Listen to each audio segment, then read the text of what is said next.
That dramatic showdown in Los Angeles, a senator handcuffed. Hi, everyone. I'm Casey Hunt. Welcome to the arena.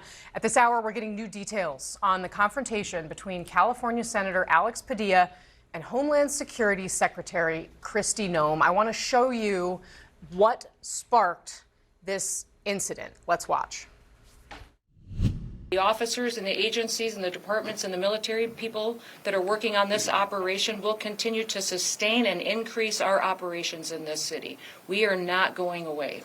We are staying here to liberate this city from the socialist and the burdensome leadership that this governor and that this mayor have placed on this country and what they have tried to insert into this city. So I want to say thank you to every single person that has been able to do this. Also, I want to talk specifically to the rioters and to the politicians in Los Angeles. A half a dozen violent criminals that you're rotating on your. I also want to talk about specifically. So that was the moment, and you could hear kind of the sound of the senator's voice there. You could see she was holding her press conference. You could see what happened to him. We have other angles of that as well, and more showing what plays out later.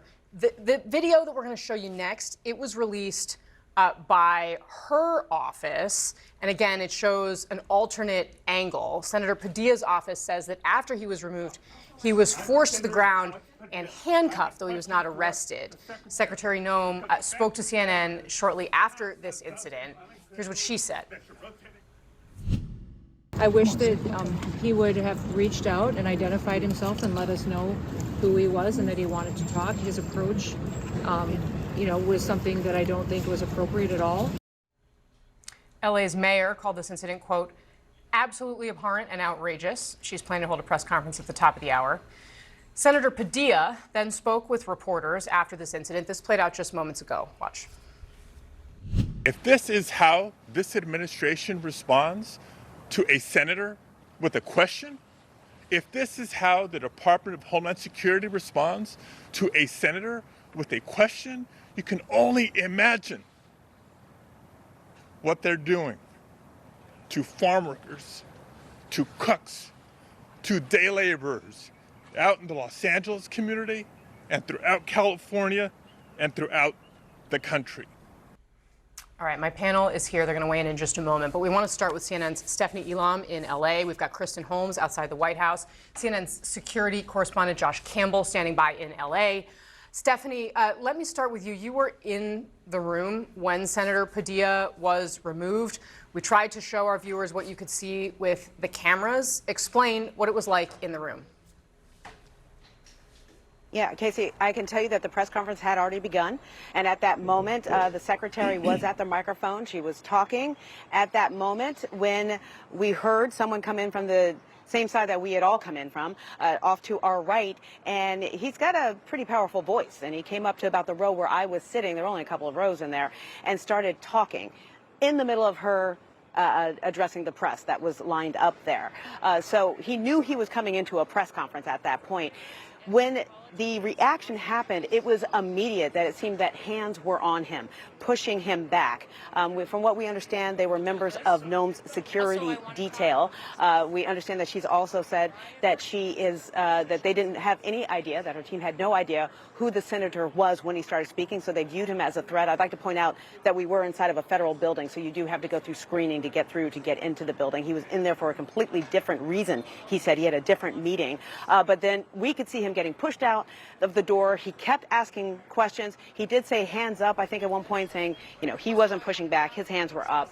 And it looked like he was going down as he was going through the door. I'm not sure that that's when he actually was taken to the ground. But we did see him walking around after we were leaving the press conference room, and he was walking unencumbered by himself before he came down here to address the media. It's also noteworthy that he sounded emotional when he was here addressing the media with his statement and talking about how he felt and how, if this is how they would treat a U.S. senator, how would they treat workers when they're going in to handle these raids. I'd also like to mention that I asked the secretary, how much of LA she has seen since she has been here. She said she was staying near downtown, and she saw the graffiti and the, some of the destruction that has happened down there. And I asked for her overall opinion of the city. She's like, well, don't you want a nice downtown, was her response. But it seems like much of her time here, she says she's been to LA other times, was spent downtown and not on the west side of LA where we are now, where it's very business as usual. All right, Stephanie Elam, thank you very much for that. And of course, we are continuing to bring in different angles of the video here. But Josh Campbell, you are a former FBI agent, and this took place in your old office. Now, you can see the law enforcement response happen fairly quickly. I mean, to Stephanie's point, this is a federal building. You can't just, wander in there necessarily. What reporting do you have, and how should we, in your view, be analyzing how we're seeing these agents respond? Well, it's easy to think about this as one incident, but actually from a law enforcement perspective, we're really looking at three separate incidents that happened within a short period of time. First, you have the DHS secretary who is addressing the press. This was not a Q&A period, and she's interrupted. She's interrupted by someone who is speaking very loudly, and so her security detail confronts what we obviously now know to be the senator, and at that point, he is now going to be escorted out. You can't interrupt something like that that's already in progress without having those consequences. But the second incident, in my view, happens the moment as officers are trying to lead him out, he then turns and walks back towards kind of into those agents. At that point, from a security detail perspective, we're taking this person out against their will. We've asked the person, and again, this is all happening very quickly, but the moment he then turns into them, they realize this is not someone who is going to comply. But it's the third incident. So outside in the hallway, outside from where the press conference was happening, you actually see the senator eventually handcuffed on the ground. Now, there will be big questions raised about those kinds of tactics. Were there other options that were available to the federal agents as well as the FBI police officer there who is responsible for security in that FBI building? What they do is they actually order him to his knees and then quickly shove him down to the ground where he is then handcuffed. So again, you're in a federal building, people are screened for weapons. Him having a gun or some type of device like that would not be a concern for those officers. So there will be a big question about the tactics that were used by the officers as they put handcuffs on him. But final point I'll note, I know we are in a politically charged climate, but from a law enforcement perspective, this was neither the fault nor the responsibility of DHS Secretary Noem. She's in the middle of a press conference. There's someone who interrupts and then makes it clear by his movements that he is not going to comply. He's taken out. Again, I don't think any of that was her responsibility. I am learning from a law enforcement source that no charges are planned against the senator, Casey. Important to note that. I mean, Josh, I guess the question I have, I mean, he's yelling, I'm a U.S. senator, right? Like, I'm Senator Padilla. If you are a law enforcement officer in this situation, and you're in a federal building and this person is saying this to you, I guess that's kind of where I'm tripping, because we're now seeing, and our viewers are getting a chance to see this for the first time. We just got this video cleared through our system. The fact that this has happened, he's out of the room with the secretary, right? And they're pushing him to the ground, and he's saying this. I mean, I don't want to make assumptions because you're someone who's been in this position. I have never, of course, been in the position to be one of these security officers. But would you have expected them to not react to him identifying himself as he did?